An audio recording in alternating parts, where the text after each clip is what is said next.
Well, hello, folks out there in YouTube land. Got a very interesting show for you. This is a big one. Look, this Jordan Ross guy, 5-star defensive lineman, we need to get this guy. And he's going to be committing tomorrow at 8 p.m. And I'm going to try to cover that if I can get it worked out. I've had to miss a bunch of these live commitments because I've just had too many things going on. I was unavoidably detained. Trying to work this out, and I'll let you know. I'll put up a thumbnail if I'm going to go live to let you know.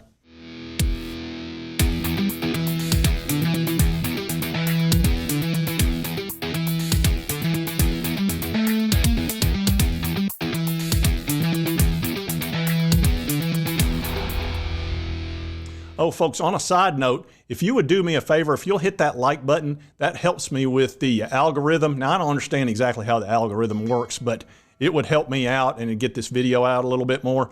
I also want to let you know the guy that put that intro together for me, Kevin Gentry, I'm going to be having him on the show at some point in the future. We've already talked about it. Super nice guy. He's very good at what he does. He was used to be an architect, and he's a UT alum. But anyway, he's going to be on the show coming up at some point when we get it worked out. But anyway, hit that like button. But anyway, this is a guy we need to get, period. In the last few weeks, we've missed out on 3 5-stars, all 3 of which at one point we were in the lead for. Once again, we're in the lead for Jordan Ross. I'll show you that right here. 30% for us. Georgia's at 15. Florida's at 13 and fading. Alabama's at 8% and fading. But we're going to get into all things Jordan Ross and discuss this, take a look at some of his highlights, and really dive deep into this. And I know some of you have probably seen these highlights, but I have not covered them yet. And he's a 225, 6'5" defensive lineman. Look at him work down this line here and just stop this running back. That is so athletic for a defensive lineman. It's kind of ridiculous. You're going to see tremendous speed. This is actually from the other angle. And his quickness and the ability to identify where the ball's headed. And you'll see his speed throughout this entire highlight, which is one of the things that gets people excited, because this is a guy that can cause real problems for a quarterback. Now, you watch this, you think he's out of this play. Now, watch this speed right here. Look at this. That's ridiculous. For a lineman that size, that is tremendous speed. I don't know what he runs the 40-yard in, but it's obviously it's obviously significant. And this is just from a different angle. But watch this closing speed right here. And this quarterback's very nimble, but he cannot outrun this dude. And it led to an interception, which is game changer right there. Let's watch him again. He's going to run him down and completely blow up the play. This is the type of player the Vols need. We have got to put pressure on the quarterback, because our defensive backfield, that's one of the problems we're having back there besides not being able to stop the pass. We just don't put enough pressure on the quarterback, and the defensive backfield can only do so much. They can't stay out there the whole time and take 4, 5, 6 seconds for the quarterback to be tackled. If he's not hit within 4 seconds, or really 3, we're going to have trouble, because it's not like we're sitting there with 5 stars at the cornerback position. We're just not. We need help from the defensive line. And while we have been great against the rush, I think they've had tremendous improvement with that. We've got to put more pressure on the quarterback, and this guy is one of the answers that we're looking for. And we go into Twitter here. You can see this is Steve Wiltfong, and this is his position on where the Vols stand with Jordan Ross. Oof, all right. We got a lot of 5-star decisions to be made in the next couple of days. Let's turn to the edge and Jordan Ross out of Birmingham, place you are pretty familiar with. He's also set to announce, but his decision will come Monday. His finalists are Bama, Florida, Tennessee, and Texas. Who has the leg up a few days out, Steve? Well, I think that Tennessee's been the one to beat here for quite some time. You look at the 4 finalists that he put out there. Yeah, I think Florida, they got a terrific class right now. They've hit on some other targets at the position. I think that those two parties have gone their separate ways at this point.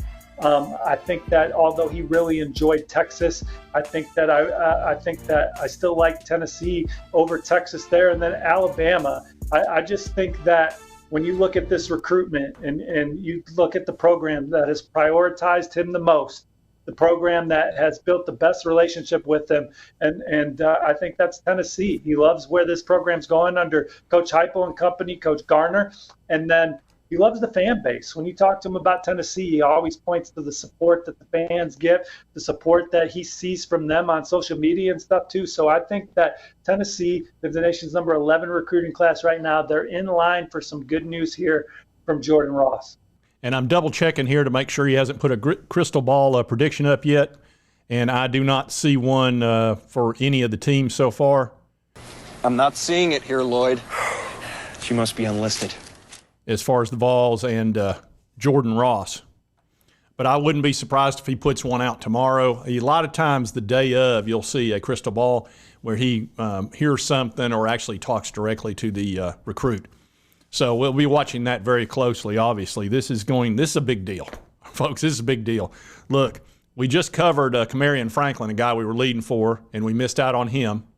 And that's 3 5-stars in a row that were defensive line guys. One was Cameron Fountain. The other one was Williams Winery. And then Camarion Franklin. And a lot of that had to do with NIL and the way the state laws work in Missouri and Mississippi. Both those states changed their laws so that they could pay a recruit early in high school. And they were able to go ahead and start paying those guys. So that was a very big deal because I highly doubt that Winery would have picked Missouri otherwise. Now, I'm not saying he'd have picked the Vols, but he would not have picked Missouri, I don't think. And I also don't think Camarion Franklin would have picked Ole Miss without that money. That's just my opinion. I think he'd have picked another team, probably Tennessee. But so be it. You know, Jordan Ross would be a great pickup for us. And here you can see where he's saying, 7 p.m. Central, so that's 8 p.m. Eastern Standard Time. We will be finding out about his commitment. And there, it's a lot of people are talking about Texas being a possibility. And I've even heard some scuttlebutt about Auburn is maybe trying to sneak in there like they've done for a couple of 5-stars.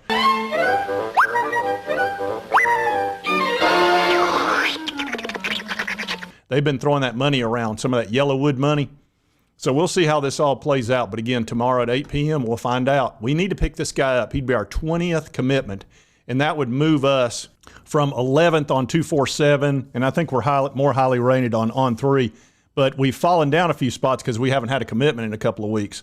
So that would probably move us up to around 7th. We'd probably jump Michigan, I would think, and be right in that area because our average is pretty high, 91.32. We're above Notre Dame. We're above Penn State, LSU, and Michigan as far as average is concerned. And that's really the most important thing. You're looking for quality, not necessarily quantity. If a team's ahead of us, but they've got 3 or 4 more recruits than us, I don't care. I want just good quality players that fit our culture, and that's one of the things that I think Josh Heupel has done a fantastic job of really committing himself to and the team, getting these good guys that really know how to handle themselves. The highest GPA in the history of the University of Tennessee football program is under both Josh Heupel's years. Last year and the year before are the 2 highest GPAs they've ever had. Where are they? I think they're talking about us. No way. And as somebody that played Division I sports, grades matter as far as the culture of the program. They matter a lot because if your grades stink, it's because you're out partying. You're out drinking at night and partying and raising Cain. You fellas been doing a bit of boozing, have you? Sucking back on Grandpa's old cough medicine? No, oh no, sir. No. If your grades are good, you're focused, you're going to class, you're going to practice, and you're staying on task.